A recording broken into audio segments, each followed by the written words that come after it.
नमस्कार। गत वीडियो में आपने देखा और सुना मंगल के गुण स्वरूप, विचारणीय विषय, कारकत्व और कुंडली में उसका प्रभाव। आज के वीडियो में हम बुध के संबंध में उपरोक्त बातें बताने जा रहे हैं। बुध जो ग्रहों का जो एक मंत्रिमंडल है, एक कैबिनेट है, उसमें राजकुमार कहा गया है। राजकुमार का मतलब वो प्रिंस है। जिस तरह से जो राजकुमार होते हैं आरंभ में कोई जिम्मेवारी नहीं ले पाते और आनंदित रहते हैं, बहुत गंभीर नहीं रह पाते अपने भविष्य को लेकर के, क्योंकि उनको हर चीज जो है वो सकारात्मक ही दिखता है।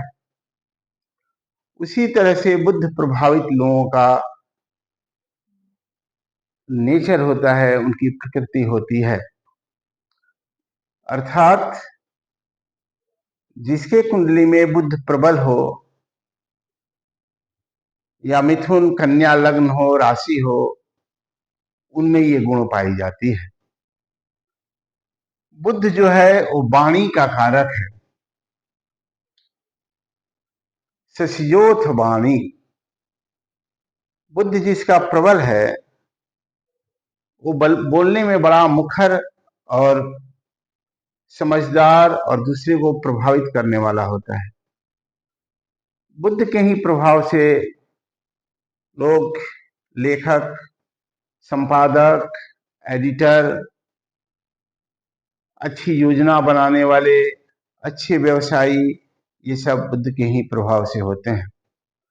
यदि बुद्ध की दशा अंतरदशा चल रही है, बुद्ध कुंडली में प्रबल है, अच्छे भावों में है, तो इन सब गुणों की अधिकता रहती है। बुद्ध यदि दूसरे भाव में हो, शुभ ग्रह से प्रभावित हो, तो भाषा जो है वो अच्छी होती है। आप देखते हैं कि बहुत से लोगों का केवल अपनी भाषा के चलते ही यश, प्रतिष्ठा और धन सबकी प्राप्ति हुई है। उनके कुंडली में कहीं ना कहीं से बुद्ध जो है वो प्रभावकारी है। ये उत्तर दिशा का अधिपति है। बुद्ध यदि प्रबल है, दशा चल रही है और उत्तर दिशा से कुछ प्रयोजन है, व्यवसाय करना है, यात्रा करनी है, तो उसमें सफलता प्राप्त होगी।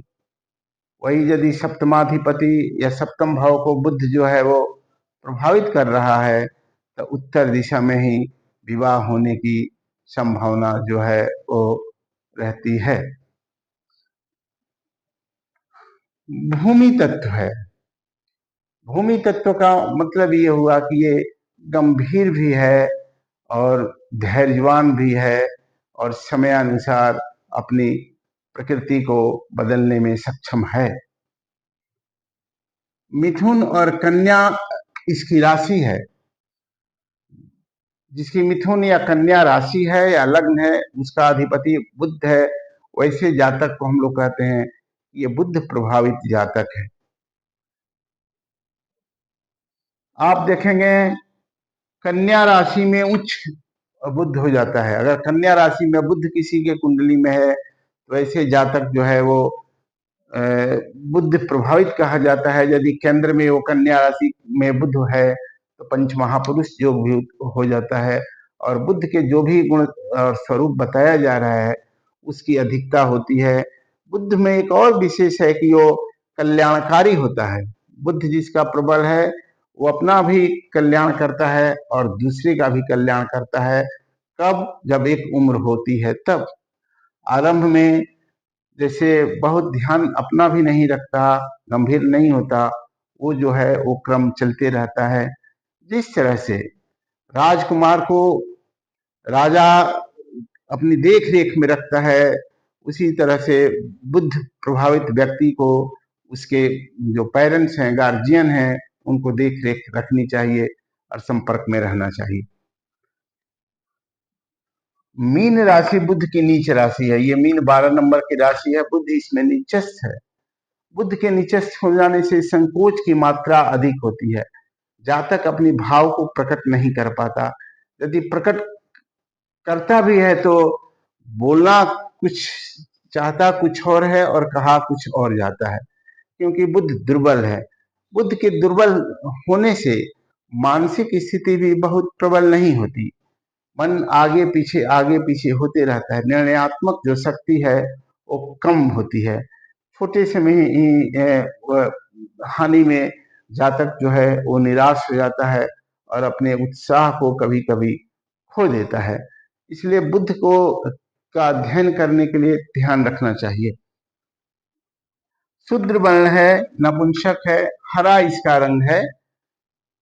बुध जिसका दुर्बल है और बुध सकारात्मक है लेकिन दुर्बल है, कुछ अच्छा नहीं कर पाता, वैसी स्थिति में बुध का जो रंग है हरा, उस जातक को धारण करना चाहिए। जैसे हरा बेडशीट हो, हरा वस्त्र हो, हरा कलम हो, मतलब हरा की अधिकता उसको होनी चाहिए और पन्ना धारण करनी चाहिए।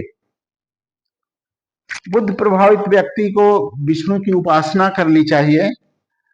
और बुध जो है वो 32 वर्ष की उम्र में भाग्योदय करता है। बुध यदि 9वें भाव में है या 9 मेष है या कहीं ना कहीं से प्रबल है तो 32वें वर्ष एक महत्वपूर्ण वर्ष होता है जीवन का। उसमें उन्नति का अवसर प्राप्त होता है।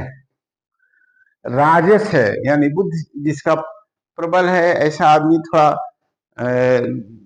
राजसी प्रवृत्ति का होता है। थोड़ा आराम चाहता है, सुख चाहता है, भौतिकता में उसकी रुचि भी रहती है कि मुझे ये मिल जाए, मुझे वो मिल जाए, मुझे वो मिल जाए, अच्छा से रहूं, अच्छा लगूं, ये सारा मन में बात उसकी रहती है।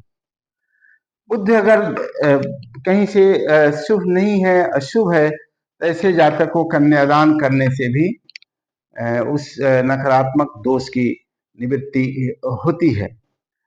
पन्ना हमने बताया है क्योंकि पन्ना इसका रत्न है। पन्ना को स्वर्ण में पहनने से बुध का जो दोष है उस दोष की समाप्ति हो जाती है। तो ये रहा बुध का सामान्य गुणस्वरूप परिचय। अब अगले वीडियो में हम बृहस्पति के बारे में बताएंगे।